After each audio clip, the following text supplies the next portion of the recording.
نستغفره ونعوذ بالله من شرور أنفسنا كدا والروح شفيع آسيا مشكل كشاي روز محشرهم بلغ العلا بكماله كشف الدجى بجماله حسنت جميع خصاله صلوا عليهم سراج الملة تمهي فخر ذو علم بالبر مولاك شريف الأنبياء نساخ الأدياء نديق بلغ العلا بكماله قد جاء بجماله حسنت جميع خصاله صلوا عليه وآله اللهم آمين ربنا ظلمنا أنفسنا وإن لم تغفر لنا وترحمنا لنكونن من الخاسرين رب العالمين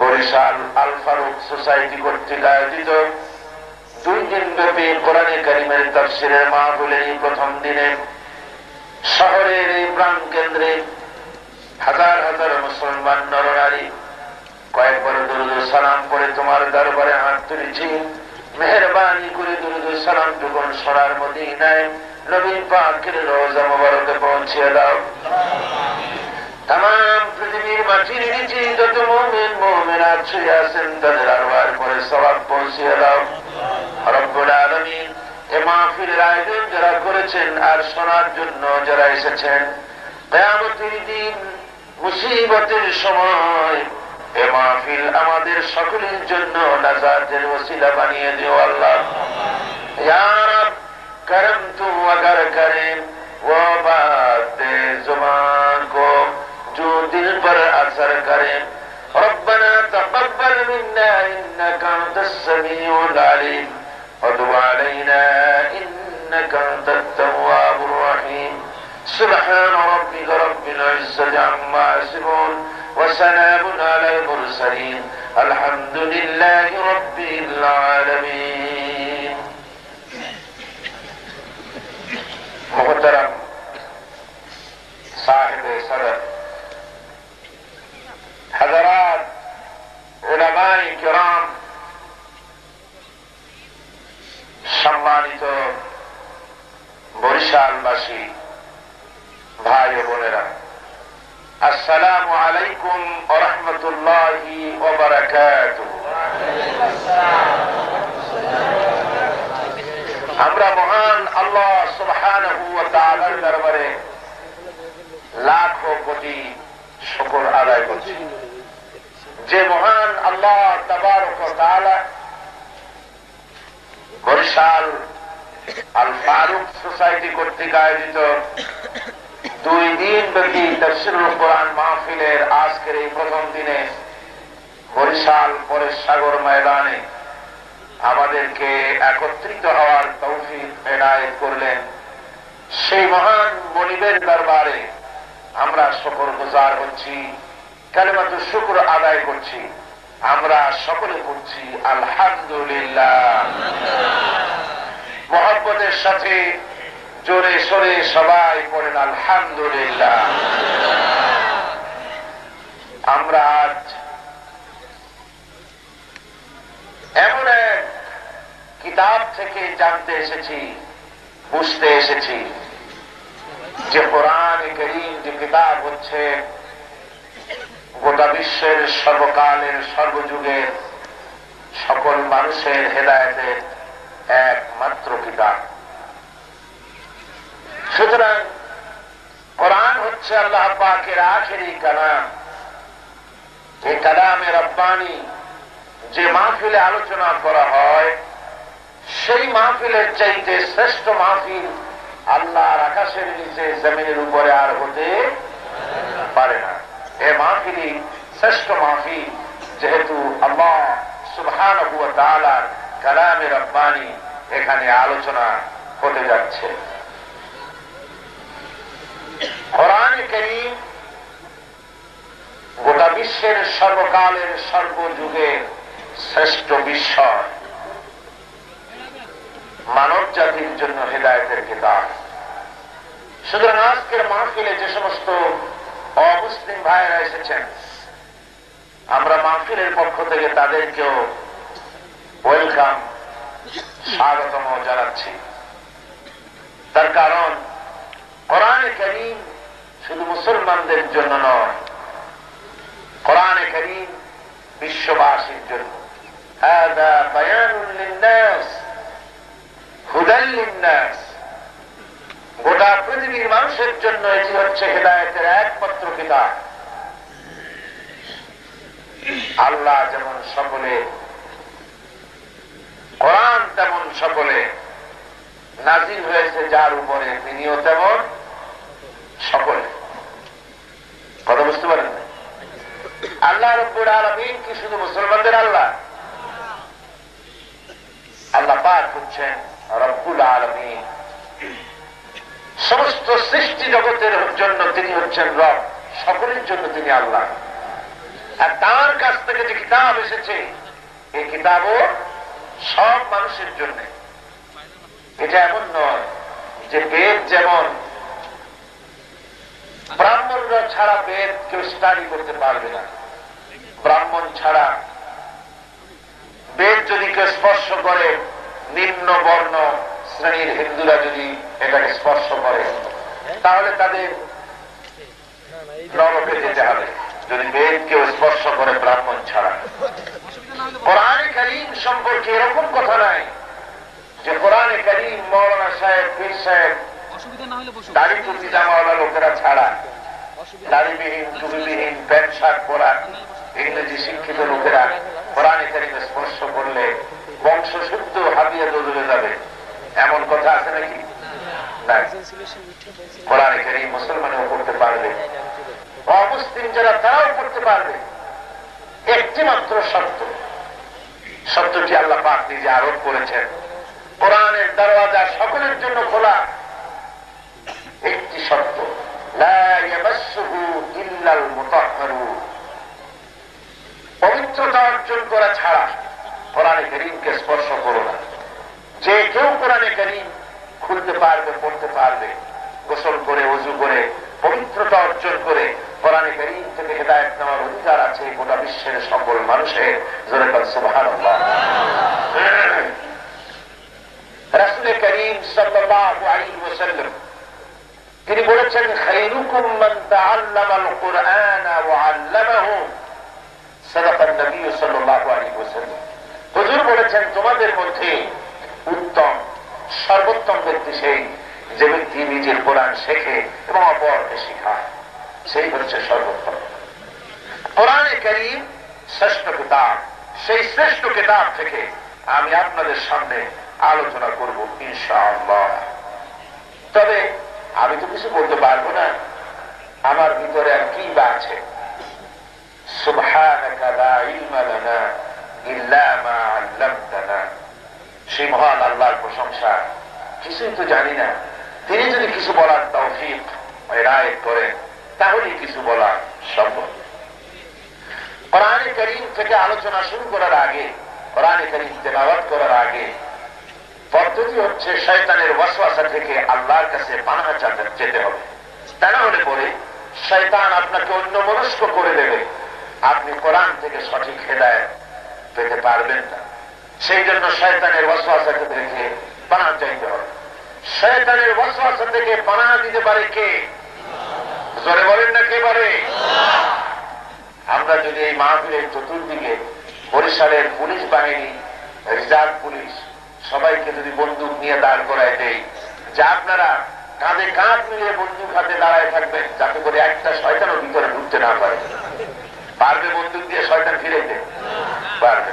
শয়তানের অবাধ গতি ঢুকতে পারে মাহফিলের মধ্যে, ঢুকতে পারে মাদ্রাসার মধ্যে, ঢুকতে পারে মসজিদের মধ্যে, ঢুকতে পারে মৌলানা সাহেবের ভিতরে, ঢুকতে পারে পীর সাহেবের মধ্যে, ঢুকতে পারে সুফি গাজী, হাজি সব মানুষের মধ্যে ঢুকতে পারে, পারে না শুধু নবীর কাছে ফিরতে। কার কাছে ফিরতে পারে না? শুধু নবীর কাছে ফেরার কোনো ক্ষমতাই তাদের নাই। কাজে এই শয়তান থেকে পানা দিতে পারেন কেবলমাত্র কে? পড়েন সবাই আমার সাথে পুরুষোচিত কণ্ঠে, জোরে সোরে জবান ছেড়ে দিয়ে স্পষ্ট করে সকলে পড়েন। আউযু বিল্লাহি মিনাশ শাইতানির রাজীম। বিসমিল্লাহির রাহমানির রাহিম। বিতাড়িত মরদুদ শয়তানের ওয়াসওয়াসা থেকে মহান আল্লাহ পাকের দরবারে পানাহ চাই। পরম করুণাময় আল্লাহ রাব্বুল আলামিনের নামে শুরু করা হচ্ছে। আলিফ লাম রা। কিতাবুন আনজালনাহু ইলাইকা লিতুখরিজান নাসা মিনাজ-যুলুমাতি ইলান নূর বিইذনি রাব্বিহিম ইলা সিরাতিল আজিজিল হামিদ। আল্লাহিল্লাযী লাহু মা ফিস সামাওয়াতি ওয়া মা ফিল আরদ ওয়া ওয়াইলুল লিল কাফিরিনা মিন আযাবিন শাদীদ। আল্লাযীনা ইয়াস্তাহিব্বুনাল হায়াতাদ দুনিয়া আলাল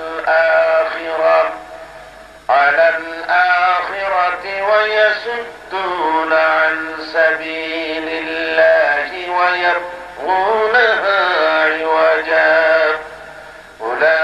উলাইকা ফি ضلالin بعيد। সাদাকাল্লাহুল আযীম। কোরআনে কারীম সূরা ইব্রাহিম, সূরাটি রাসূল পাক সাল্লাল্লাহু আলাইহি ওয়াসাল্লামের মক্কি জিন্দেগিতে অবতীর্ণ হয়েছে। এর মধ্যে 7টি রুকু আছে আর 52টি আয়াত রয়েছে। আল্লাহ পাক বলছেন আলিফ লাম রা, এগুলিকে আরবিতে হুরুফে মুকাত্তাআত বলা হয়, বিচ্ছিন্ন অক্ষর। এগুলির অর্থ কি? ওয়াল্লাহু আ'লামু বিমুরাদি। তাসিন, হামিম, আইন, সিন, কাফ, নুন, কাফ, আলিফ লাম মিম, এরকম অনেকগুলি বিচ্ছিন্ন অক্ষর দিয়ে অনেকগুলি সূরা আল্লাহ এভাবে শুরু করেছেন। এর অর্থ কেবলমাত্র আল্লাহ সুবহানাহু ওয়া তাআলা তিনি জানেন, আর যার উপর অবতীর্ণ হয়েছে তিনি জানেন। আপনারা যদি বসেন তাহলে কিন্তু ভালো হয়। মাহফিল হচ্ছে কোরআনের মাহফিল। কিসের মাহফিল বলুন? জোরে বলেন, কিসের মাহফিল? তো মানুষেরা সাধারণত দাঁড়িয়ে দাঁড়িয়ে জনসভাগুলিতে দাঁড়ায় থাকে, তারপরে আশ্চর্য মলম বেঁচে কেমনে সেগুলো দেখার জন্য দাঁড়ায় দাঁড়ায় দেখে। সাপ খেলা কেমনে খেলায় ওইগুলো দাঁড়ায় দাঁড়ায় দেখে। কিন্তু কোরআনের মাহফিল এটা তো দাঁড়াবার জায়গা না। এখানে আপনাকে ঘন্টার পর ঘন্টা শুনতে হবে কোরআনে কারীম, আল্লাহর বাণী। সুবহানাল্লাহ, সুবহানাল্লাহ বলেন। আল্লাহর বাণী আদবের সাথে বসে শোনা দরকার। আর আমি জানি বরিশালবাসী অত্যন্ত সভ্য, ভদ্র, আদব তাদের কানায় কানায় পূর্ণ। যেহেতু এই বরিশালে জন্মগ্রহণ করেছে অনেক বড় বড় আলিম, বড় বড় পীর বুজুর্গ, ঠিক কিনা কর? সুতরাং সেই বরিশাল, গ্রেটার বরিশাল, সেই বরিশাল জেলা শহরের উপরে এখন শুধু জেলা শহর না, বিভাগীয় শহর। কি শহর? আগে যা ভদ্রতা ছিল তার থেকে আরো কয়েক ডিগ্রি বাড়া দরকার, যেহেতু এটা বিভাগীয় শহর। তা আমি মনে করি যে বরিশালে অন্তত মুসলমান ভাইদের বলা লাগবে না যে বসেন বসেন, ভদ্রতা তো আছেই, তারা তো বুঝবেই যে বসা উচিত, তাহলেই ভদ্রতার পরিচয় হবে। অন্যকে ডিস্টার্ব করলে নিশ্চয়ই আল্লাহর কাছে দায়ী হয়ে যাবেন। যেহেতু কোরআনে কারীমের আলোচনা, তো একটু যদি মাটির ধুলাবালি লাগে তো কি বা এমন হবে, মাটির সাথেই তো আমরা মিশে যাবো নাকি? কর বসতে চেষ্টা করুন। আমি আর বারবার কখনো বলবো না যে বসেন বসেন। যাদের রুচিতে ধরে আর মনে করেন যেটা শিষ্টাচার, সৌজন্যমূলক ভাবের প্রকাশ ঘটে, আদবের প্রকাশ ঘটে, কোরআন শুনতে এসেছি আমি বসি, এই চিন্তা তুমি মাথায় ঢোকে তো বসুন। তো বলেছি এই ছোট্ট ছোট্ট বিচ্ছিন্ন অক্ষরগুলির অর্থ কেবলমাত্র আল্লাহ পাকই জানেন, আর কেউ বলতে পারবেন। আর রাসূল জানবেন যার কাছে অবতীর্ণ করা হয়েছে। কিতাবুন আনজালনাহু ইলাইকা লিতুখরিজান নাস মিনাজ যুলুমাতি ইলান নূর। ইহা একটি কিতাব যা আমি আপনার প্রতি অবতীর্ণ করেছি, যাতে করে আপনি মানব মণ্ডলীকে জমাট বাঁধা পুঞ্জীভূত অন্ধকারের ভেতর থেকে আলোর দিকে নিয়ে আসেন, তাদেরকে তাদের রবের দেওয়া সুযোগ সুবিধার সাহায্যে পরাক্রমশালী আল্লাহ রাব্বুল আলামিনের পথে তাদেরকে আপনি ডাকবেন, যিনি নিঃসত্তায় প্রশংসিত, সেই আল্লাহর পথে যিনি আকাশ এবং জমিনের একচ্ছত্র মালিক। আর কাফেরদের জন্য, মহাসত্যে অস্বীকারীদের জন্য রয়েছে কঠিন শাস্তি। সেই সব কাফের, সেই সব মহাসত্যের অস্বীকারী যারা পরকালের জীবনের উপরে দুনিয়ার জীবনকে অগ্রাধিকার দিয়েছে এবং মহব্বত করেছে। শুধু তাই নয়, যারা আল্লাহর রাস্তায় মানুষকে চলার পথে প্রতিবন্ধকতার সৃষ্টি করেছে আর নিজেদের ইচ্ছে মতো সে পথটিকে বাঁকা করার জন্য চেষ্টা করেছে, তারা হেদায়েত থেকে গোমরাহির দিকে বহু দূরে এগিয়ে গিয়েছে। এ হলো আমি যতটুকু তেলাওয়াত করেছিলাম তার শাব্দিক তরজমা। এর শানে নজুল হচ্ছে সূরাটি আমি আগেই বলেছি রাসূল পাক সাল্লাল্লাহু আলাইহি ওয়াসাল্লামের মক্কি জিন্দেগিতে অবতীর্ণ হয়েছে। ওই সময় যখন রাসূল পাক সাল্লাল্লাহু আলাইহি ওয়াসাল্লামের উপরে এবং তার অনুসারীদের উপরে কাফেরদের নির্যাতনের মাত্রা চূড়ান্ত পর্যায়ে চলে গিয়েছে। এমন কোন ঘৃণ্যতম নিকৃষ্টতম কলা কৌশল নাই যা কাফেররা ব্যবহার করেনি রাসূল পাক সাল্লাল্লাহু আলাইহি ওয়াসাল্লাম এবং তার সাহাবীদের উপরে। অর্থাৎ ইতিপূর্বে যত পয়গম্বর পৃথিবীতে এসেছেন তাদের বিরুদ্ধে সেই যুগের লোকেরা যত ধরনের ষড়যন্ত্র করেছিল সেগুলিরও সীমানা ছাড়াই গেছে মুহাম্মদ সাল্লাল্লাহু আলাইহি ওয়াসাল্লামের উপরে এবং সাহাবায়ে কেরামদের উপরে যে অত্যাচার করা হয়েছে। এই ইসলামের উপরে, নবীর উপরে, সাহাবায়ে কেরামদের উপরে যখন চূড়ান্ত ভাবে ষড়যন্ত্রের জাল বিস্তার করে দিল, ঘোষণা করল কাফেরেরা আমাদের হয় আমাদের দলে আসো, আমাদের কথা অনুযায়ী চলো, না হয় মক্কার জমিন থেকে তোমাদেরকে বহিষ্কার করে দেব, বের করে দেব, তাড়িয়ে দেব। সেই মুহূর্তে আল্লাহ পাক এই সূরা অবতীর্ণ করলেন। কোরআনে কারীমের যত জায়গায় কাফেরদেরকে আল্লাহ শাসিয়েছেন, এত মারাত্মক হুমকি আর কোন সূরাই নাই আল্লাহর পক্ষ থেকে যা সূরা ইব্রাহিমের মধ্যে রয়েছে। যারা সত্যকে অস্বীকার করবে, মহাসত্যের অস্বীকার করে আল্লাহর দ্বীন প্রতিষ্ঠা হওয়ার পথে প্রতিবন্ধকতার সৃষ্টি যারা করবে, তাদের ব্যাপারে চূড়ান্ত কঠোর হুঁশিয়ারি আল্লাহ পাক এই সূরার মধ্যে বলেছেন। সূরাটি শুরু হচ্ছে কিতাবুন আনজালনাহু ইলাইকা লিতুখরিজান নাস মিনাজ যুলুমাতি ইলান নূর। এটি একটি কিতাব আমি অবতীর্ণ করেছি আপনার উপরে। কি জন্যে? লিতুখরিজান নাস মিনাজ যুলুমাতি ইলান নূর, যাতে করে আপনি মানব মণ্ডলীকে পুঞ্জীভূত অন্ধকারের ভেতর থেকে আলোর দিকে নিয়ে আসতে পারে।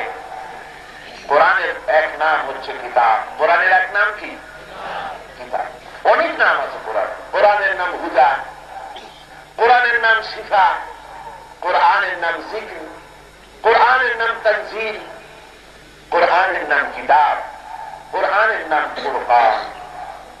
যেমন কোরআনে কারীমে এক জায়গায় বলা হয়েছে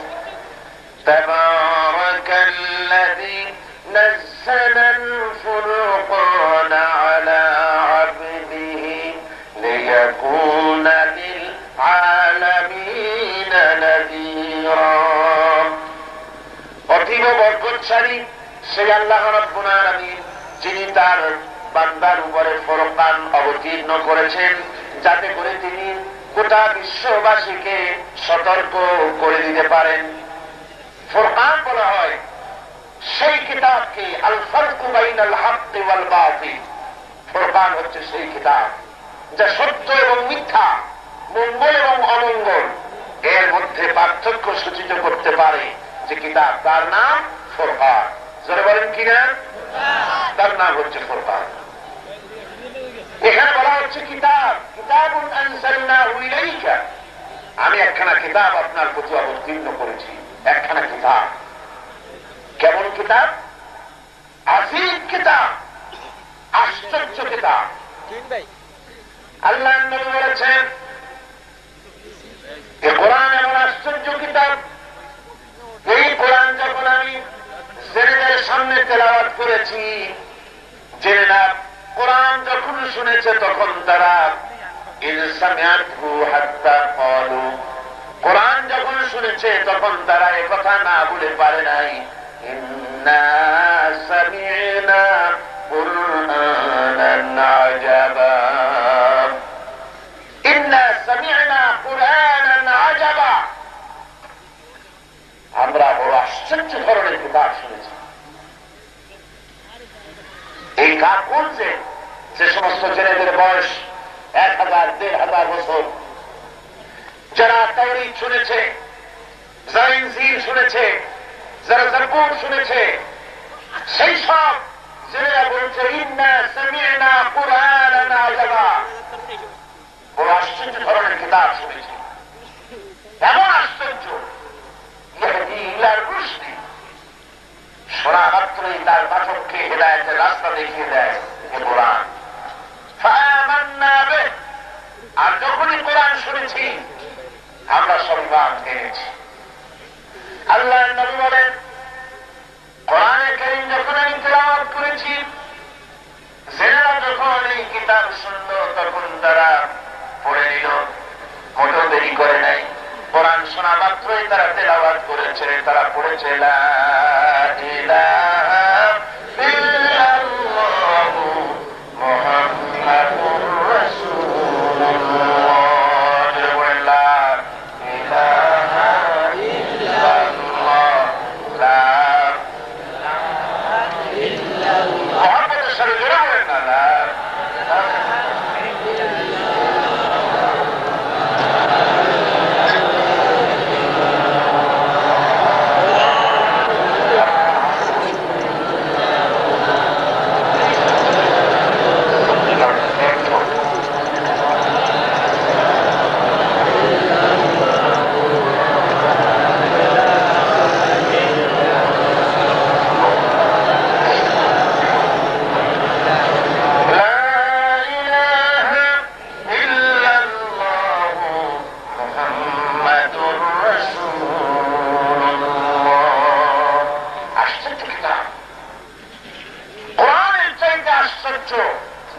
পৃথিবীতে আর নাই। সারা পৃথিবীর এ মহাবিশ্বের মহাবিশ্বয় কোরআন। মহাবিশ্বয় কি? জোরে বলতে ইচ্ছে করে না? আল কোরআন গোটা পৃথিবীর মানুষকে আশ্চর্য করে দিয়েছে। কেমন আশ্চর্য করে? আশ্চর্য করেছে। 1500 বছর পার হয়ে গেছে, কোরআন অবতীর্ণ হয়েছে, আজ পর্যন্ত পৃথিবীর কোন মানুষ কোরআনের মতো করে কোন সূরা বানাতে যদি আল্লাহর কালাম এটা না হতো তাহলে একদিনে মানুষকে নকল বানাই দিতে পারত। এত ক্ষমতা রাখে মানুষ, বুদ্ধি কি কম মানুষের? যে মানুষেরা এত নকল বাই করে আর ইসলামের ব্যাপারে এত চ্যালেঞ্জ করে, ওই আল্লাহর এই চ্যালেঞ্জের মোকাবেলা তো ১,৫০০ বছরের ভিতরে কেউ করতে এর মোকাবেলা করতে পেরেছে? পারে না। মুসাইলামা কাযযাব চ্যালেঞ্জের মোকাবেলা করতে গিয়ে একটা সূরা বানাইছিল। সেই সূরাটা পড়িয়া তার উম্মতেরা কাশতে কাশতে অস্থির। সূরা কাউসারে একটা প্যারোডি বানালো সে বানালো ইন্না আ'তাইনাকাল আ'তাক ফাসাল্লি লিরাব্বিকা ওয়াসআক ইন্না শানিয়াকা হুয়াল আবলাক। কোরআন যে কোনদিন পড়ে নাই সেও যদি শোনে বুঝবে যে কোরআন এরকম হইতে পারে না, তা বলতে গেলে গলায় কাশি আসবে, বমি আসে। অর্থের দিক দিয়ে দিচ্ছে আল্লাহ পাকের সূরা কাউসার কত সুন্দর, কত মিষ্টি। আর একটা কি সূরা বানাইছে অর্থের দিক থেকে কি ইন্না আ'তাইনাকাল আ'তাক, আমি তোমাকে আকাশ পক্ষী দান করেছি। লোহাতে বলা হয়েছে আকাশ মানে কুতুব পেশা। নবী যে ক্লাসের পাখিও পাইছে সেই ডিজাইনের। ফাসাল্লি লিরাব্বিকা ওয়াসআক, সুতরাং তুমি তোমার প্রভুর উদ্দেশ্যে নামাজ পড়বার জোরে সোরে চিৎকার মারো। ইন্না শানিয়াকা হুয়াল আবলাক, নিঃসন্দেহে তোমার শত্রুরা সাদা এবং কালো রঙের। কোন এর কোন আগমত আছে? ১,৫০০ বছরের মধ্যে কোরআনে কারীমের সঙ্গে কেউ চ্যালেঞ্জ করে একটা সূরা বানাতে পারেনি। আল্লাহ চ্যালেঞ্জ করেছেন সূরার প্রথম দিকে। আল্লাহ রাব্বুল আলামিন বলেছেন ইন কুনতুম ফি রাইবিন মিম্মা নাযালনা আলা আবদিনা ফাআতু বিসূরাতিন মিন মিসলি। যদি সন্দেহ হয় আমি আমার বান্দার উপরে কিতাব অবতীর্ণ করেছি, যদি সন্দেহ হয় এই কিতাব আমার না মানুষের তৈরি, ফাআতু বিসূরাতিন মানে ছোট্ট একটি সূরা, বড় সূরা পারবে না। বড় সূরার কথা বললাম না, ছোট্ট একটি সূরা কোরআনের মতো করে বানায় নিয়ে আসো। তোমরা ছেলেদেরকে শক্তিশালী মনে করো, ওই ছেলেদের সাহায্য নাও। আমি আল্লাহ বাদে যত বন্ধু বান্ধব আছে তাদের সাহায্য নাও। রব্বুল আলামিন কোরআনে কারীমের মধ্যে বলে দিয়েছেন আমি আল্লাহ বাদে যত বন্ধু বান্ধব তোমাদের আছে সকলের সাহায্য সহানুভূতি নাও। কোরআনের মতো করে একটা সূরা বানাও যদি তোমরা তোমাদের দাবিতে সত্যবাদী হও। ১৫-১৭ বছর পার হয়ে গেল, আল্লাহ রাব্বুল আলামিনের এই চ্যালেঞ্জের মোকাবেলা আজ পর্যন্ত পৃথিবীর মানুষ কেউ করতে পারে নাই। ধরে বলেন সুবহানাল্লাহ। কিতাবুন আনজালনাহু ইলাইক, একটা কিতাব আমি আপনার উপর অবতীর্ণ করেছি। সেই কিতাব হচ্ছে আশ্চর্য বিশ্বের বিষয়, এর আজমত, এর বরকত সবচাইতে বেশি। বলুন পৃথিবীতে কোন বই আছে যাতে সুমা খাইলে সওয়াব হয়? হ্যাঁ কথা বলবেন। আমি তো সব আমার সামনে সব বরিশালের জিন্দাদিন মার্দে মুজাহিদ আল্লাহর মুমিন বান্দারা সব বসা, তাই না? জবাব তো সেটুকুই দিবেন। এমন কোন কিতাব নাই যা চুমা খাইলে মাথায় লাগালে মুখে লাগালে এরকম সওয়াব হয় যা কোরআন করলে হয়। কোরআন চুমা খাইলে সওয়াব, মাথায় রাখলে সওয়াব, মুখে লাগালে সওয়াব, তেলাওয়াত করলে সওয়াব, বুঝে পড়লে সওয়াব, না বুঝে পড়লেও সওয়াব। সুবহানাল্লাহ। কোরআনে কারীম পড়া হয় না, দিন এবং রাতের এমন একটা মুহূর্ত নাই সারাদিন রাত ২৪ ঘন্টা কোরআনে কারীম পৃথিবীর কোথাও না কোথাও তেলাওয়াত করা হয়। কোরআনে কারীম মানুষেরা শোনে, যারা পড়তে যারা অর্থ জানে না। কোরআনে কারীমের সুন্দর তেলাওয়াত যখন হয় শুনতে শুনতে চোখ থেকে দর দর করে পানি নেমে যায়। গভীর রাত্রে তাহাজ্জুদের নামাজ আদায় করে লোকেরা কোরআনে কারীম তেলাওয়াত করে আর চোখ দিয়ে পানি পড়ে দাঁড়িয়ে ভিজে ভিজে জামায় পড়তে থাকে। কোরআন কারীমকে যারা তেলাওয়াত করবে সহিহ শুদ্ধভাবে কোরআন পড়বে, আমল করবে, আল্লাহ নবী বলেছেন, আবু দাউদ শরীফের হাদিসে এসেছে, জান্নাতের ভেতরে রব্বুল আলামিন কোরআনের পাঠককে বলবেন, দুনিয়ার ভিতরে যেমন তুমি কোরআন কারীম তেলাওয়াত করতে থেমে থেমে, প্রতি আয়াতে থেমে থেমে যেমন ভাবে তুমি তেলাওয়াত করতে, ওইভাবে করে প্রতি আয়াতে থেমে থেমে তেলাওয়াত করতে থাকো, আর জান্নাতের উপরের দিকে উঠতে থাকো। যে জায়গায় গিয়ে তোমার তেলাওয়াত শেষ হয়ে যাবে, জান্নাতের ওই জায়গাটা তোমার জন্য বরাদ্দ হবে। কোরআন শরীফ এখন চিন্তা করেন, যারা হাফেজ, হাফেজে কোরআন যারা, বেহেশতে তাদের জায়গা কোথায় হবে? সুবহানাল্লাহ। কোরআন শরীফ বেশি করে মুখস্থ করেন, কোরআন মুখস্থ করেন বেশি করে। তিরমিজি শরীফের হাদিসে এসেছে, রাসূলুল্লাহ সাল্লাল্লাহু আলাইহি ওয়াসাল্লাম বলেছেন, আমি চাই, হুজুর বলছেন, আমি চাই আমার উম্মতের কলিজার ভিতরে সূরা ইয়াসিন গেঁথে যাক, অর্থাৎ তারা মুখস্থ করুন। হুজুর বলেছেন, তোমাদের মুশরিকদের কাছে বসে সূরা ইয়াসিন তেলাওয়াত করো, তাতে করে তার মৃত্যুর শাস্তি কমে যাবে। আর তার কারণ সূরা ইয়াসিনের ভেতরে আছে লোকটির মৃত্যুর পর কি অবস্থা হবে, সমস্ত বয়ান সূরা ইয়াসিনের মধ্যে আল্লাহ করে দিয়েছেন। কোরআন কারীম এমন এক মহান গ্রন্থ, এই কিতাব এমন এক মহান গ্রন্থ,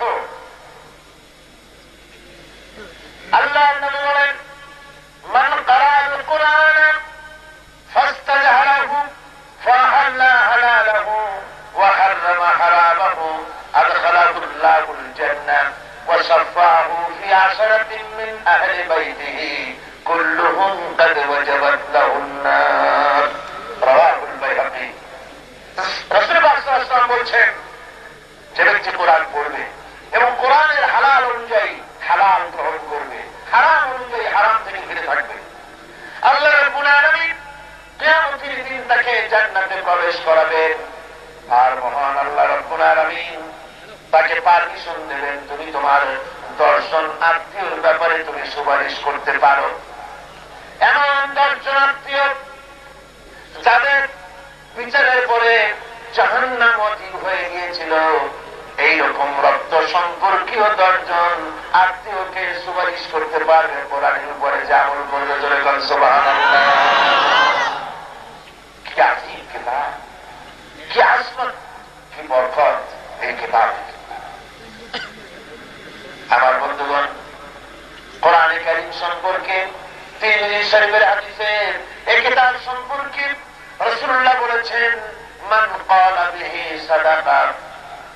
এই কোরআন থেকে যারা কথা বলে কেবলমাত্র তারাই সত্য কথা বলে, যেহেতু কোরআন এসেছে সত্যবাদীর কাছ থেকে। ওয়ামান আসদাকু মিনাল্লাহি কিলা। আমি আল্লাহর চাইতে সত্যবাদী আর কেউ নেই, সে আল্লাহর কাছ থেকে এসেছে কোরআন। এই কোরআনের দাওয়াত যারা দেয় তারাই কেবল সত্য কথা বলে।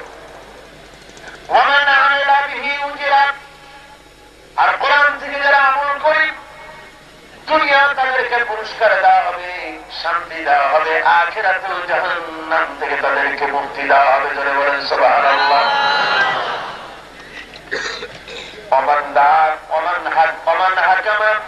ওমান হাকামা, যে ব্যক্তি এই কোরআন থেকে,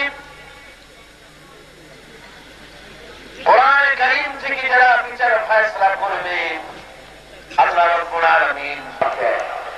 আবার শুনুন, রাসূলুল্লাহ বলছেন, কোরআন থেকে যারা দাওয়াত দেয়, কোরআনের দিকে যারা দাওয়াত দেয়, তারাই সঠিক সরল সহজ রাস্তার দাওয়াত দেয়, যে রাস্তার শুরু হয়েছে দুনিয়া থেকে, শেষ হয়েছে জান্নাতুল ফিরদাউসে। জোরে বলেন সুবহানাল্লাহ।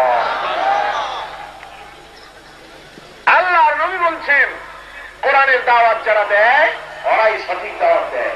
আর আমরা কি শুনতে পাই, কোরআনের দাওয়াত দিলে অন্যরা বলে এরা মৌলবাদী, এরা ফান্ডামেন্টালিস্ট, এরা রক্ষণশীল, এরা প্রতিক্রিয়াশীল, নানান ভাষায় তারা গালি দেয়। ঠিকই না? রাসূলুল্লাহ বলছেন, কোরআন থেকে যারা দাওয়াত দেয় তারাই সত্য দাওয়াত দেয়, সঠিক রাস্তার দাওয়াত।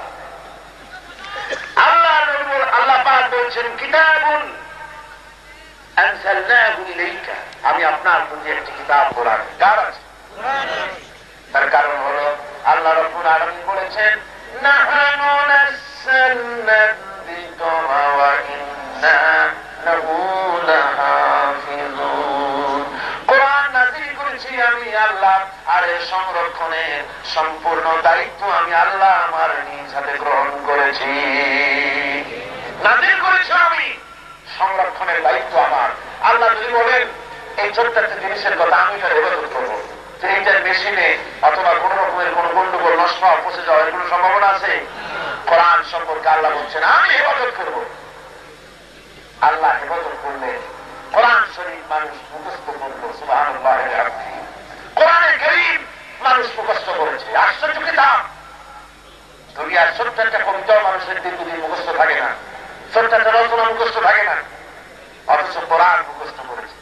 গত অগস্ট মাসে আমার লন্ডন সফরের সময় একটা হাফিজি মাদ্রাসা, সেখানে আমাকে দাওয়াত দিয়েছে বিস্তারবন্দি অনুষ্ঠান। হাফিজে কোরআন যারা হয়েছে, 30 পারা কোরআন এখানে মুখস্থ যারা করেছে, ওদের মাথায় পাগড়ি পরিয়ে দিতে হবে। আপনারা শুনে আনন্দিত হবেন। সেই লন্ডন শহরে আজ থেকে 90 বছর আগে মসজিদ ছিল মাত্র 80, সেই লন্ডন শহরে এখন মসজিদের সংখ্যা প্রায় 1000-এর কাছাকাছি।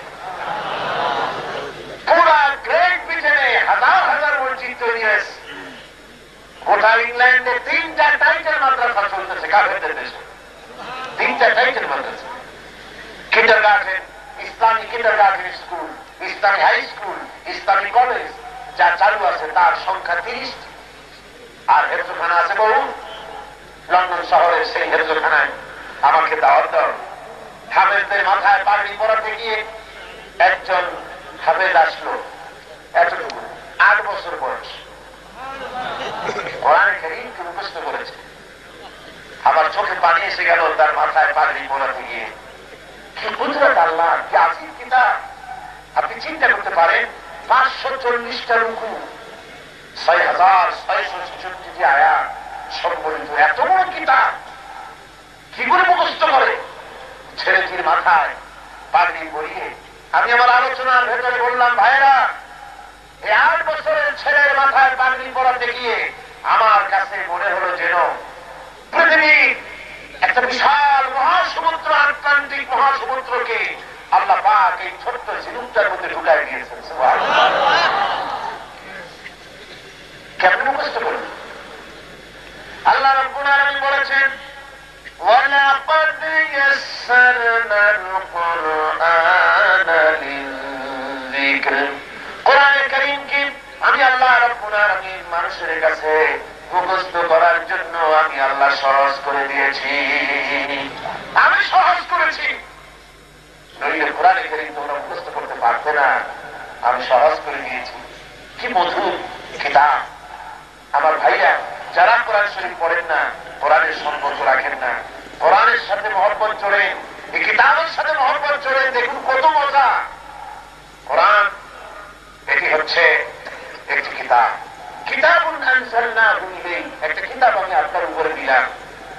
কি কিতাব দিলাম? এমন কিতাব যাতে সব আছে। যাতে কি আছে? সব আছে। ফিহি তিবয়ানান লিকুল্লি শাই, সব জিনিস খুলে খুলে কোরআন কারীমের মধ্যে আমি বলে দিয়েছি। সুবহানাল্লাহ।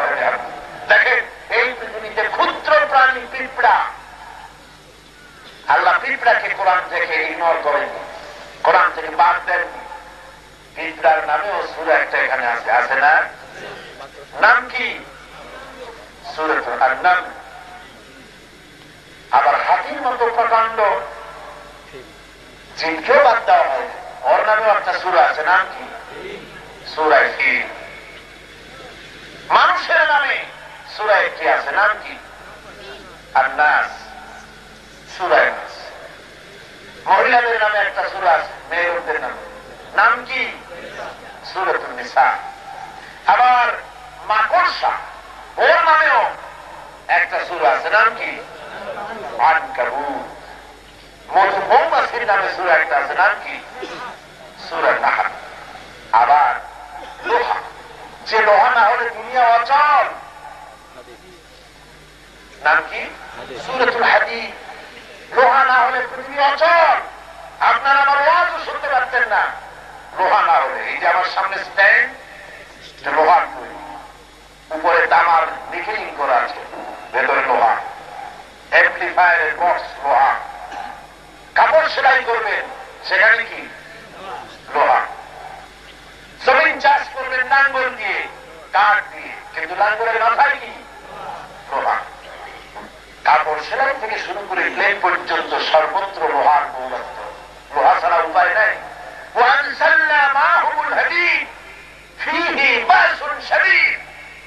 এই লোহার ভেতরে রয়েছে মারণাস্ত্র তৈরি করার শক্তি, মারণাস্ত্র, যুদ্ধের অস্ত্র তৈরি করার শক্তি আছে লোহার ভিতরে।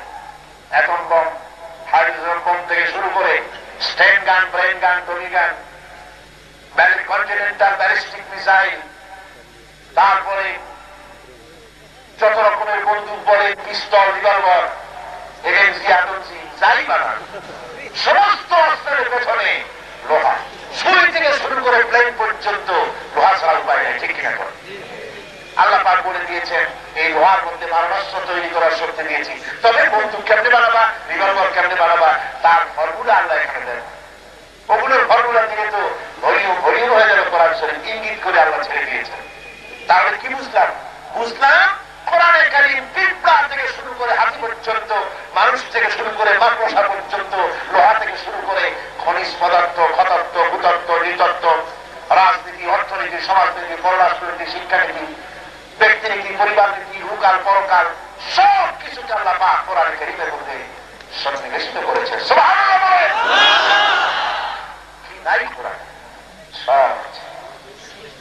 ল অফ গ্র্যাভিটেশন, মাধ্যাকর্ষণ শক্তি, ওই সেদিন আবিষ্কার করলো আইনস্টাইন বেটা। গাছের তলায় বসেছিল, আপেল গাছ থেকে আপেল ছিঁড়ে পড়লো নিচের দিকে। মনে মনে চিন্তা করলো আপেলটা বৃন্তচ্যুত হয়ে নিচে পড়লো কেন, উপরে গেল না কেন? ওই চিন্তায় আবিষ্কৃত হলো ল অফ গ্র্যাভিটেশন, মাধ্যাকর্ষণ শক্তি। কিন্তু এর থেকে 1400 বছর আগে, 1500 বছর আগে উম্মি নবী, যিনি কোন বিজ্ঞানাগারে লেখাপড়া করেন নাই, রাসূলুল্লাহ বিএ পাস ছিলেন, এমএ পাস, টাইটেল পাস, দাওরা পাস, কোন শিক্ষাঙ্গনে তিনি লেখাপড়া করেন। তার কারণ কি? কারণ হলো আল্লাহ রাব্বুল আলামিন নবীদেরকে পৃথিবীর কোন মানুষের কাছে তাদেরকে শিক্ষা দেন নাই। মানুষের জ্ঞান হলো সীমাবদ্ধ, আর আল্লাহর জ্ঞান হলো অসীম। সীমাবদ্ধ জ্ঞানের লোকের কাছে নবীরা শিখবেটা কি? গোটা মানব জাতি, মানব গোষ্ঠীর পথ প্রদর্শন যারা করবে, তাদের জ্ঞান আসতে হবে অসীম জ্ঞানের মালিক যিনি, তার কাছ থেকে। এই জন্য অসীম জ্ঞানের মালিক হলেন আল্লাহ রাব্বুল আলামিন। তার কাছ থেকে জ্ঞান এসেছে নবীদের কাছে। তাই গোটা দুনিয়ার সমস্ত নবীদের ওস্তাদ ছিলেন কেবলমাত্র আল্লাহ সুবহানাহু ওয়া তাআলা। তিনি ছিলেন ওস্তাদ। কোন বিজ্ঞানাগারে রিসার্চ না করে, লেখাপড়া না করে, মুহাম্মদ রাসূলুল্লাহ সাল্লাল্লাহু আলাইহি ওয়াসাল্লামের মুখে আল্লাহ পাক মাধ্যাকর্ষণ শক্তির কথা শুনিয়ে দিয়েছেন। কোরআনে কারীম বলছেন প্রত্যেকটি গ্রহ এবং নক্ষত্রকে, সৌরমণ্ডলকে আকর্ষণ করে ধরে রাখার জন্য একটা মাধ্যাকর্ষণ শক্তি আল্লাহ পাক সৃষ্টি করে রেখেছে। মাধ্যাকর্ষণ শক্তি শুধু পৃথিবীর নাই, প্রত্যেকটা গ্রহের আছে। এক একটা গ্রহ আর একটা গ্রহকে আকর্ষণ করছে। এই আকর্ষণ যদি বন্ধ হয়ে যাবে, সেদিন সব লন্ডভন্ড হয়ে গিয়ে কিয়ামত অনুষ্ঠিত হবে। কোরআনে কারীম হচ্ছে রাসূল পাক সাল্লাল্লাহু আলাইহি ওয়াসাল্লামের জীবনের শ্রেষ্ঠ মুজিজা। আপনারা জানেন দুনিয়ায় যত নবী এসেছেন, সমস্ত নবীরা হচ্ছেন ওহীপ্রাপ্ত। এক এক নবীর এক এক ধরনের বরকত এবং ফজিলত। আমরা সব নবীকে বিশ্বাস করি। লা নুফাররিকু বাইনা আহাদিন মির রুসুলি। আমরা নবীদের মর্যাদার ভেতরে, নবীদের মধ্যে কোনো পার্থক্য সহ্য করি না। তবে শ্রেষ্ঠ নবী হচ্ছেন মুহাম্মদ রাসূলুল্লাহ সাল্লাল্লাহু আলাইহি ওয়াসাল্লাম। এক এক নবীকে আল্লাহ পাক এক এক ধরনের মর্যাদা দিয়েছেন। হযরত মূসা আলাইহিস সালামের মর্যাদা ছিল কালিমুল্লাহ হিসাবে, ইব্রাহিম আলাইহিস সালামের মর্যাদা ছিল খলিলুল্লাহ হিসেবে ইসমাইল আলাইহিস সালামের মর্যাদা ছিল, জবিহুল্লাহ হিসেবে হযরত ঈসা আলাইহিস সালামের মর্যাদা ছিল, রূহুল্লাহ হিসেবে। এভাবে এক একজন পয়গম্বরের মর্যাদা এক একজনের চাইতে কিছু না কিছু বেশি ছিল। কিন্তু তিনটি জিনিস আল্লাহ রাব্বুল আলামিন সব নবীকে সমান করে দিয়েছেন। একটা হলো ওহী, আর একটা হলো মুজিজা, আর একটা হচ্ছে হুসনে খুলক, উন্নত মানের চরিত্র। এই তিনটি জিনিস সমান ভাবে দেওয়া আছে। ওহী ছাড়া নবী হওয়া যায় না। এমনি আপনারা একটা লোকের ভোট দিতে পারেন, কোন শরীয়ত দিলে ভোট দিলে সবাই মিলে যে তুমি নবী হওয়া মানো, সবাই মিলে ভোট দিল, নবী তারে আপনারা মানাইলেন। কিন্তু নবী হওয়ার জন্য ওহী নাযিল হওয়া শর্ত। জিন্দাইকে আনতে পারবেন? কি বলেন পারবেন? বরিশালের সব মানুষ যদি 6 দিনের জন্য অনশন ধর্মঘট করে জিব্রাইল না আসা পর্যন্ত কিছু খাবো না, তাদের কি জিব্রাইল নামবে? নামবে। ওহী আল্লাহর পক্ষ থেকে আসে। 2 নম্বরে মুজিজা দেওয়া হয়েছে সমস্ত নবীদেরকে। আর মুজিজা যেই নবীকে দেওয়া হয়েছে ওই জামানায় সবচাইতে প্রভাব সৃষ্টি করতে পারে এমন জিনিসকে দুর্বল করে দেওয়ার মতো মুজিজা, অর্থাৎ আজিজ করনেওয়ালা। যে সময় যে জিনিস বেশি প্রভাব বিস্তার করে ওইটাকে দুর্বল করে দেওয়ার জন্য নবীদের হাতে মুজিজা দেওয়া হয়। যেমন দাউদ আলাইহিস সালামের সময় অস্ত্র তৈরি একটা প্রভাব বিস্তার হয়েছিল। অস্ত্র তৈরি হতো লোহা দিয়ে। দাউদ আলাইহিস সালামের মুজিজা ছিল লোহা তিনি হাতে নিতেন। লোহা দিয়ে অস্ত্র নির্মাণ করার জন্য লোহা আগুনে পোড়ানো লাগতো না, লোহা তিনি হাতের ভিতরে নিয়ে চাপ দিতে, মুঠার ভিতর থেকে আঙ্গুলের ভাগ দিয়ে লোহা পানি হয়ে গলে পড়ে যেত।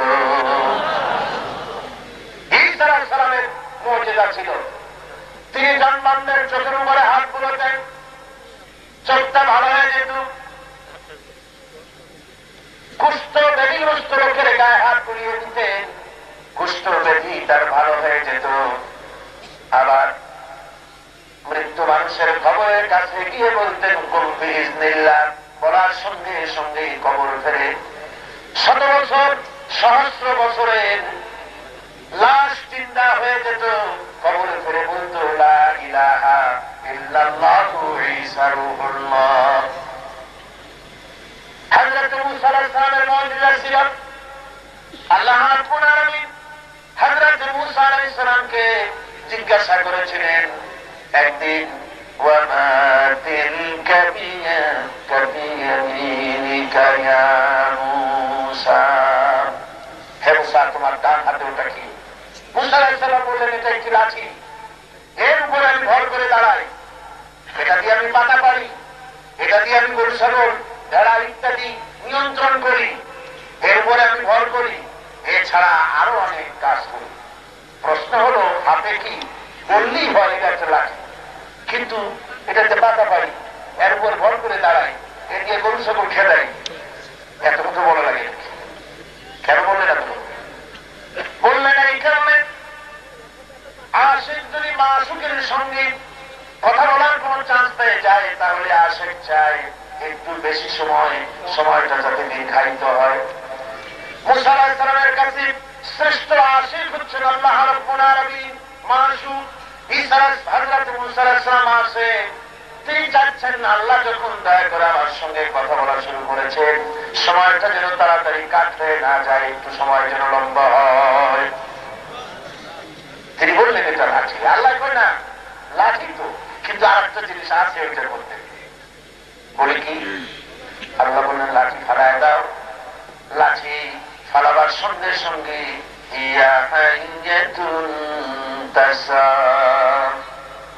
লাঠি সাপ হয়ে গেল। মূসা আলাইহিস সালাম এই লাঠি নিয়ে ফেরাউনের সম্মুখীন হলেন আর জাদুকরদের সম্মুখীন হয়ে গেলেন। জাদুকরেরা যে তাদের অস্ত্রপাতি দিয়ে তাদের লাঠি ঠেঙ্গা দিয়ে সাপ বানালো, বাঘ বানালো। মূসা আলাইহিস সালাম তখন লাঠি ফেলে দিলেন, আর সেই লাঠি মার্কা সাপের পেটের মধ্যে জাদুকরদের সব গিয়ে ঢুকলো। জাদুকরেরা বিস্ফারিত নেত্রে তাকিয়ে রইল। কি আশ্চর্য কথা, আমরা যেটা দেখিয়েছি এটা নিশ্চয়ই জাদু। মুসা আলাইহিস সালামের একটা জাদু নয়। তার কারণ হলো জাদু খাইয়ে ফেলাইছে। তো জাদু খেয়ে ফেলে যায় যে জিনিস, তা তো জাদু না, জাদুর বাপও না, জাদুর দাদা। হযরত মুসা আলাইহিস সালামের এই যে মুজিজা ছিল, মুসা আলাইহিস সালাম ইন্তেকাল করলেন, জাদু তার ওই মুজিজা তিনি কবরে নিয়ে চলে গেলেন। উম্মতেরা কেউ ব্যবহার করতে পারে নাই সেই মুজিজা, তিনি কবরে নিয়ে চলে গেছেন, মুজিজা শেষ। দাউদ আলাইহিস সালামের মুজিজা কবরে তিনি নিয়ে চলে গেছেন, আর কেউ লোহা ধরে চাপ দিলে পানি হয়ে গলে পড়ে না। ঈসা আলাইহিস সালামের মুজিজা জন্মদের চোখে হাত পড়লো, আজ আর কোন জন্মদের চোখ ভালো হয় না, মুজিজা নিয়ে তিনি কবরে চলে গিয়েছেন। উম্মতেরা ওই মুজিজা ব্যবহার করতে পারে নাই। কিন্তু বিশ্বনবী জনাব মুহাম্মদুর রাসূলুল্লাহ সাল্লাল্লাহু আলাইহি ওয়াসাল্লামের জীবনে ৩৫০০ মুজিজা রয়েছে। তার ভিতরে শ্রেষ্ঠ মুজিজা হতেছে কোরআনে কারীম। নবীজি ইন্তেকাল করেছে, কিন্তু এই মুজিজা কবরে নিয়ে যান নাই, কিয়ামত পর্যন্ত এই মুজিজা দুনিয়ায় থাকবে। সব নবীর মুজিজা সাথে নিয়ে গেছে। ঈসা আলাইহিস সালামকে আল্লাহ উঠায় নিয়েছেন, তিনি ইন্তেকাল করেননি, তার মুজিজাও তিনি নিয়ে চলে গেছেন। কিন্তু রাসূলুল্লাহর মুজিজা কোরআনে কারীম বিদায় হয়নি, আজ পর্যন্ত আছে আর কিয়ামত পর্যন্ত থাকবে। সুবহানাল্লাহ। কোরআনে কারীম এক বিশাল আজিম কিতাব, যে কোরআনের সংস্পর্শে এসে লোহাগুলি সোনা হয়ে গেছে। লোহাগুলি কি আছে? সোনা।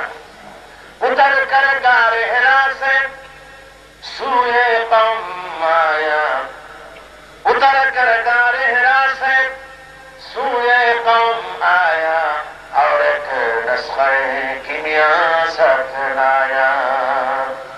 হেরা পাহাড়ে কুয়া থেকে নেমে এলেন, সাথে নিয়ে আসলেন নুসখায়ে কিমিয়া, একটা পরশ পাথর, যার স্পর্শ লাগলে পরে লোহাগুলি সোনা হয়ে যায়। সুবহানাল্লাহ। কি আজীব কিতাব! কিতাবুন আনজালনাহু ইলাইকা, একটা কিতাব আমি আপনার উপর অবতীর্ণ করেছি। এই কিতাবের বরকত কত!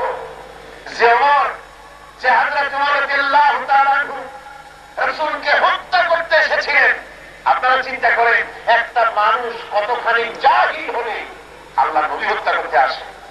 সেই হযরত ওমর যখন কোরআন শুনলেন, মাথার মধ্যে তালগোল পাকায় গেল। তিনি তার বোন অগ্নিমতীকে মারলেন। অগ্নিমতীকে বাঁচাবার জন্য বোন যখন এগিয়ে এল, বোনকে মারা শুরু করে দিলেন। বোন বলল, ওমর, তোমার গায়ে যত শক্তি আছে সমস্ত শক্তি দিয়ে আমাকে প্রহার করো, আমাকে মারো। তরবারির উল্টো দিক না, তরবারির ধারালো দিক দিয়ে তুমি আমাকে কোবাতে থাকো, টুকরা টুকরা করে জমিন থেকে আমাদের বিদায় করে দিতে পারবে। কিন্তু কোরআনের যে তার কলবের মধ্যে হৃৎপিণ্ডে গেঁথে গেছে, ওইটাকে বিজয় বাড়াতে পারবে না। চিন্তা করলে আশ্চর্য কথা, কি জিনিস কোরআন! সান যাবে তো কোরআন ছাড়বে না। একটু দেখাও তো। বললো না, তুমি অপবিত্র, তোমার হাতে দেব না, পবিত্র হয়। পবিত্র হয়ে এলেন, কোরআনে কারীম দেওয়া হলো। কোরআনে কারীমের পাতা হাতে নিলে, তখন তো এরকম কোরআন শরীফ ছিল না। পাতায় লেখা, গাছের টুকরায় লেখা, হাড়ের উপরে লেখা। কোরআনের অংশটুকুন হাতে নিয়ে পড়লেন।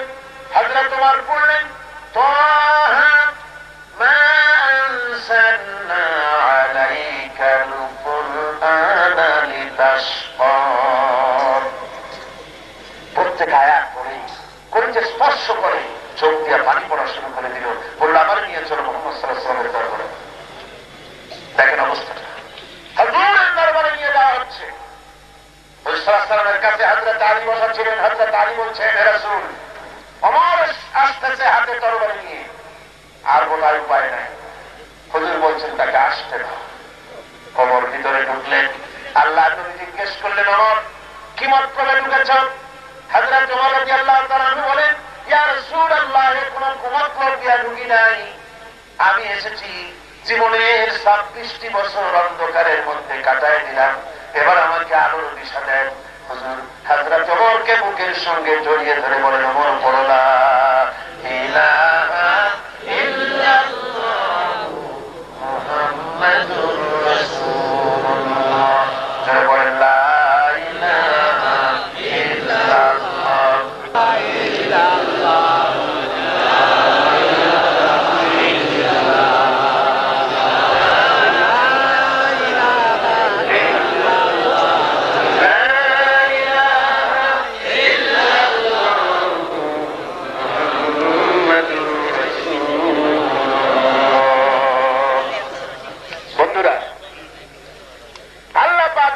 কিতাবুন আনজালনাহু ইলাইকা লিতুখরিজান নাস মিনাজ যুলুমাতি ইলান নূর।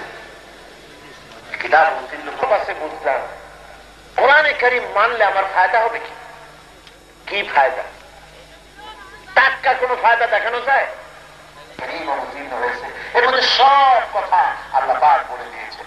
এমন এক মহৎ জ্ঞানীর কাছ থেকে এসেছে এই কোরআন, যার চাইতে বেশি জ্ঞান এই পৃথিবীতে কারো, আকাশে বুঝি কারো আছে না, কারো সেই জ্ঞান। কত জ্ঞান আল্লাহ!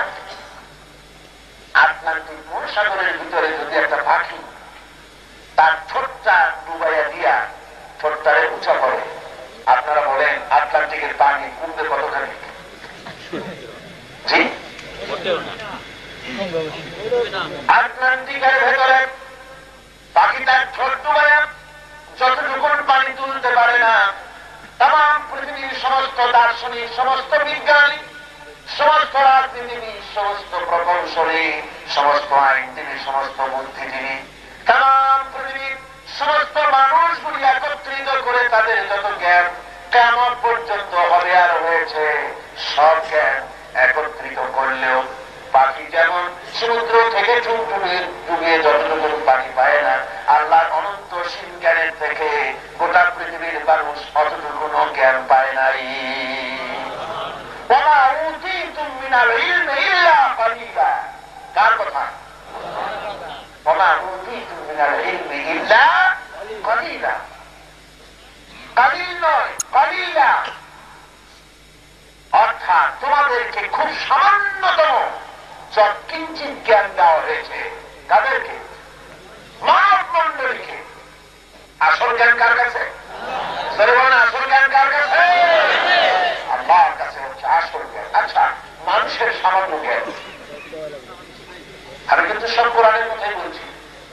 এই যে মানুষের সামান্য জ্ঞান, সেই সামান্য জ্ঞান কতটুকু আমরা একটু দেখি।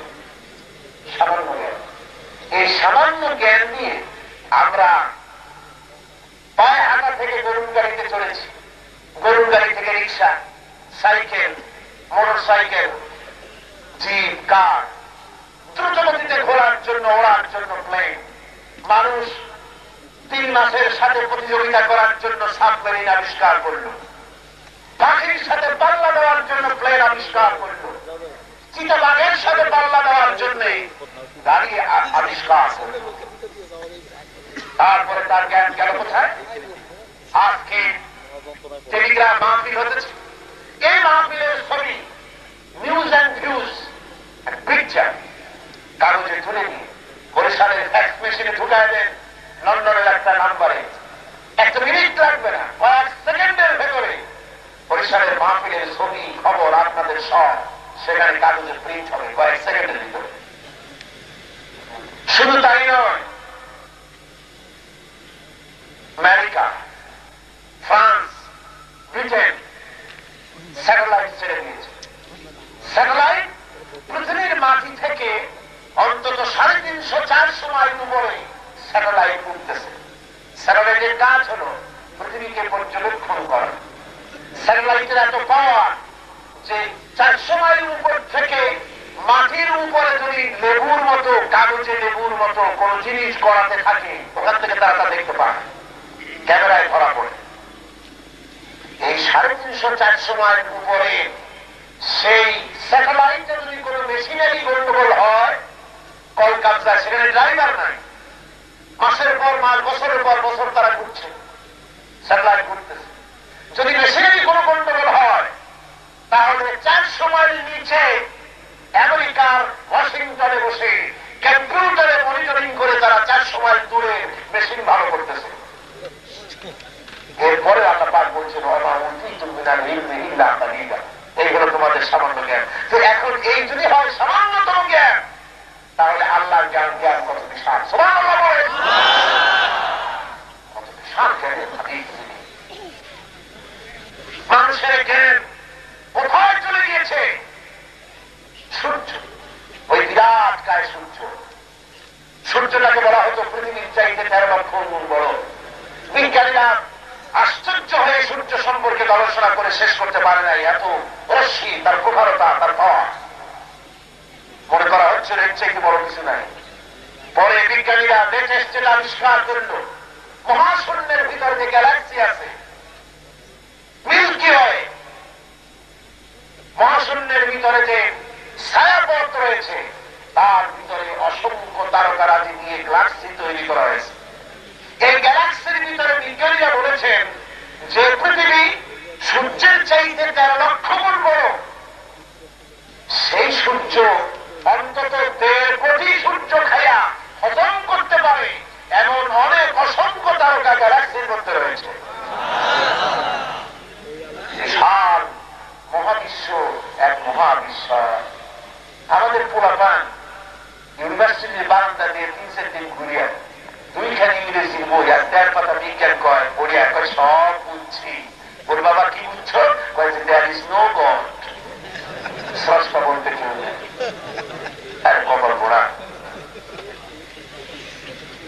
কিছু শেখো না। এমএ পাস করেছো তো কি হয়েছে?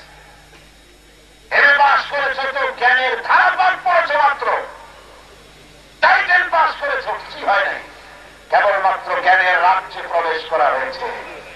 নিউটনের মতো মানুষ বলেছেন জীবন সায়ান্ন কালে, জীবনের বেলাভূমিতে দাঁড়িয়ে, জীবনের গধূলি লগ্নে তিনি বলছেন জ্ঞানের মহাসমুদ্রের পারে দাঁড়িয়ে অথই সাগরের কিছুই দেখতে পারলাম না। শেখ সাদি আহমদুল্লাহ আলাইহি তিনি বলেছেন মৃত্যুর সময় মালুম সর কে হিচ মালুম নাসর, সারা জীবন সাধনা করে বুঝিলাম ইহা যে কিছুই বুঝিলাম না। সুবহানাল্লাহ।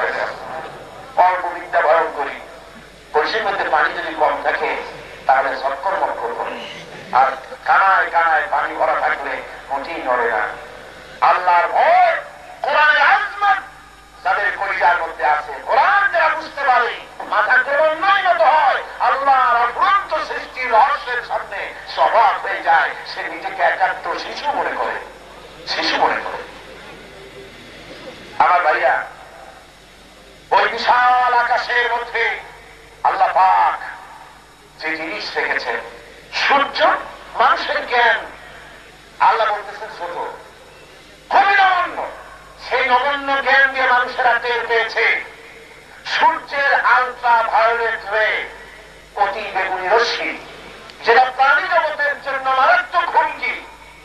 সেই অতি বেগুনি রশ্মি যেন পৃথিবীর মাকে স্পর্শ না করে, প্রাণী জগৎকে স্পর্শ না করে, সেজন্য আল্লাহ পাক একটা লেয়ার তৈরি করেছেন।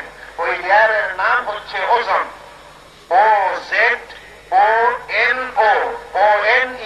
ওজন। বাংলা ওজন না, কিন্তু ওজন এটা একটা লেয়ারের নাম। এই লেয়ারটা আল্লাহ তৈরি করে। কার তৈরি করে? আল্লাহ তৈরি, যাতে করে সূর্যের অতিবেগুনি রশ্মি যেন মাটিতে না পড়ে। যদি তা পড়ে মানুষের ক্যান্সার হবে, মানুষের মারাত্মক রোগ হবে, নানাবিধ রোগ হবে, প্রাণী জগৎ পড়ে যাবে, জমিন ফসল উৎপাদনে ব্যর্থ হয়ে যাবে। সেই ওজন স্তরে ফাটল ধরেছে, যেটাকে গ্রিন হাউস এফেক্ট বলা হচ্ছে। ওজন স্তরে ফাটল ধরেছে। ওজন স্তর কোথায়? অনেক দূরে। আবার সূর্য, man does not stand alone, একখানা বই, বিজ্ঞানের বই, ব্রিটিশ লাইব্রেরিতে বইটি পাওয়া যায়। এ বইয়ের ভিতরে বিজ্ঞানীরা লিখেছেন নিশ্চয়ই স্রষ্টা বলে কেউ আছেন, তা না হলে এই সুন্দর সৃষ্টি এরকম থাকতে পারে না। যারা বিজ্ঞানী তারা নাস্তিক কম হয়, যারা ইঞ্জিনিয়ার তারাও নাস্তিক কম হয়। নাস্তিক হয় সাহিত্য পড়ে, দর্শন পড়ে লোকেরা নাস্তিক বেশি হয়। বিজ্ঞানীরা নাস্তিক কম হয়, রিসার্চ করে করে খেয়ে হারিয়ে ফেলে, মনে করে নিশ্চয়ই এর পেছনে কোনো না কোনো পাওয়ার আছে। ওই পাওয়ারটা যে বুঝতে পারে সে তো লা ইলাহা ইল্লাল্লাহু মুহাম্মাদুর রাসূলুল্লাহ পড়ে ফেলে, আর পাওয়ার যে বুঝতে পারে না সে মনে করে নিশ্চয়ই একটা কিছু আছে, নইলে এত সুন্দর করে সবকিছু হতে পারে না। কিন্তু আমাদের দেশের এক শ্রেণীর বুদ্ধিজীবী আছে, নাম দেয় বুদ্ধিজীবী, মানুষকে বুদ্ধি দিয়ে সর্বনাশ করে। ওর একটা বুদ্ধিজীবী হলো ডক্টর আহমদ শরীফ। আহমদ নাকি আহমদ শরীর, সারুন থেকে শরীফ মানে তো ভদ্র, ও হচ্ছে আহমদ শরীর। আহমদ মানে বোকা, আর শরীর মানে দুষ্ট। দুষ্ট এই জন্যে যে ওর চিন্তাধারা দিয়ে ইউনিভার্সিটির প্রফেসর থাকাকালীন হাজার হাজার ছেলের মাথা নষ্ট করে দিয়েছে, এই জন্য সে দুষ্ট। আর বোকা এই কারণে মালিক ছেড়ে নেয়।